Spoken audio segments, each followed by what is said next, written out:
Change can be a pretty intimidating thing.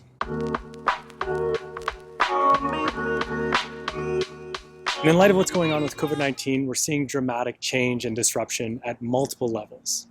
Humans are a unique species in that we tend to avoid uncertainty. And we don't like uncertainty because cognitively our brains can't handle the complexity of uncertainty, especially at a global level with so much being interconnected.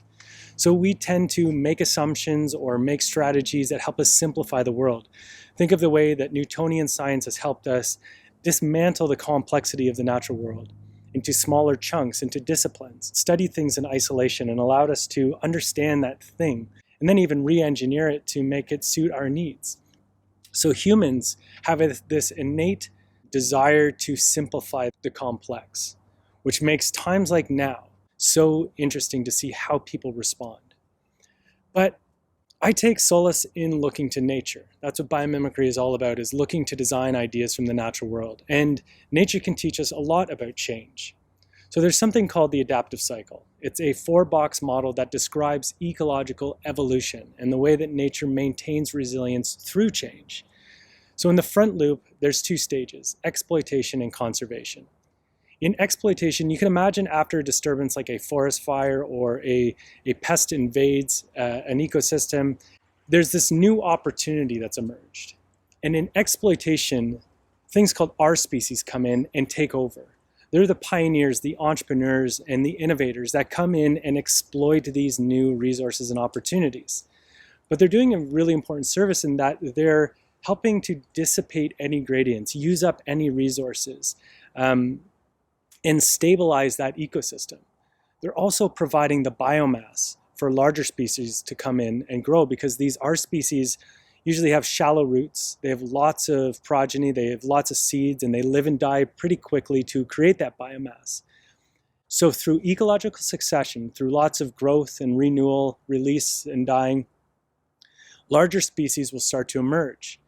And these larger species are called K species, and they enter into what's called a state of conservation. It's a state of conservation because the resources that were once readily available are now stored in the trunks of these larger species. And it's conservation because it's a much more complex system and it's much harder to adapt in terms of its speed of adapt and its ability to adapt as the environment around it changes. So you can think of a tree, for example. It's harder for that tree to make large-scale adaptations if the environment changes. So in the back loop, what nature does is it has this technique of releasing to allow reorganization. It releases at multiple scales, and that release could be a tree falling, a branch breaking off of a tree, or a complete forest fire. And that allows the nutrients that were once stored in that organism to go back into the system and allow new species to exploit that. And these species may be more appropriate or attuned to the environment. For example, imagine a willow tree near a river. If that river were to dry up, that willow, which is a water-loving species, will eventually die. And all of those stored nutrients go back into the system, and some new organism will exploit those, an R species, which may be more appropriate to that condition. It may be more drought resistant. This release, like I said, happens at multiple scales, and that's called a panarchy. Panarchy describes the way that systems are embedded in systems, and at each level, those systems are releasing and reorganizing. So a tree, for example, in a forest may fall down, and that disruption allows that larger ecosystem to make small adaptations to the environment. But if you isolate the tree and look at just the tree, perhaps a branch falls off, or, for example, the leaves falling every year, which allows that release and reorganization, and the leaves that come in the next spring might be a different shape, a different color, because they're using information from their environment to make small-scale changes. And if you think of a complex ecosystem, there are all of these organisms that are autonomously changing and using information from its environment to make the changes necessary to survive.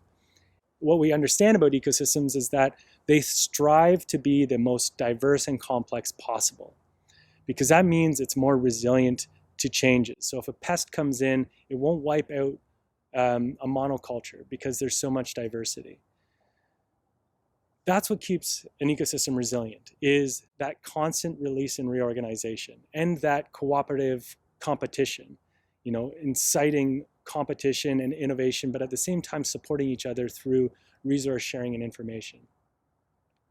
What's unique about humans is that we have an ability to stay in conservation. We can do this through our use of stored energy and materials. So unlike any other species on the planet, we can harness stored energy in things like fire to re-engineer our environments and to create materials that are robust and that resist the natural environment. You can see this in many systems, that we use energy and material to keep a system in conservation. The problem with that, though, is that if you keep a system in conservation for too long, A, it takes a lot of energy to maintain that system, but B, it means that there's a greater potential for a large-scale release and reorganization. It doesn't have that panarchy release and reorganization. So what we're seeing today with the COVID-19 is an example of a massive disruption where our whole panarchy is being influenced. But if you go back to 2008 during that economic recession, we saw a release at a smaller scale.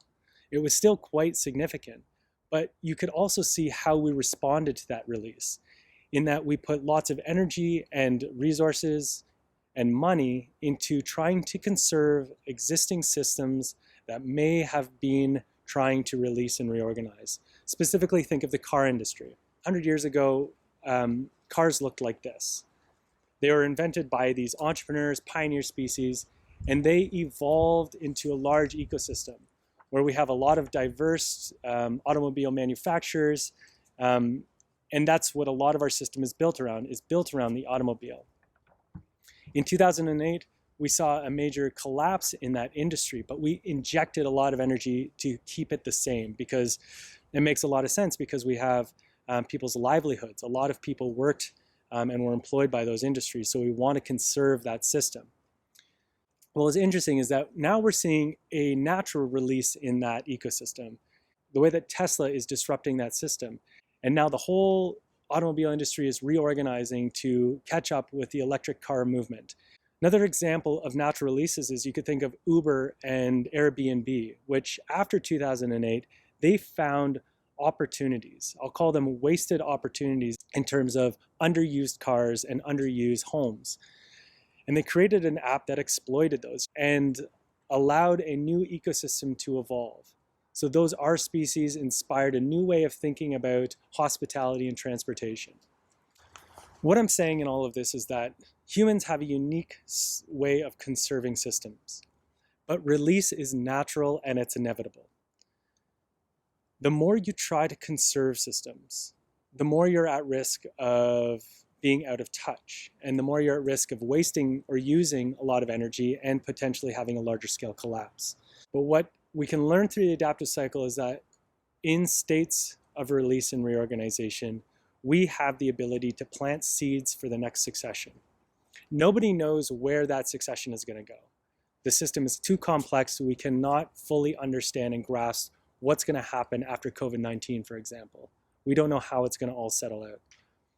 What we do know is that we can start to plant seeds for the world that we want to live in. Create the systems, the forms, the processes that work for the most people, for the most species, for the most diversity, the same way that nature does it. You're either going to be disrupted because change is inevitable, or you're going to be a disruptor. You're actually going to take part in the disruption and create those small-scale releases and reorganizations. This is a key to human resilience and to company, corporate, and community resilience. It's that ability to release at small scales, to allow reorganization, so that your system is constantly in tune with its environment or its clients, and it's adapting and evolving and maintaining resilience.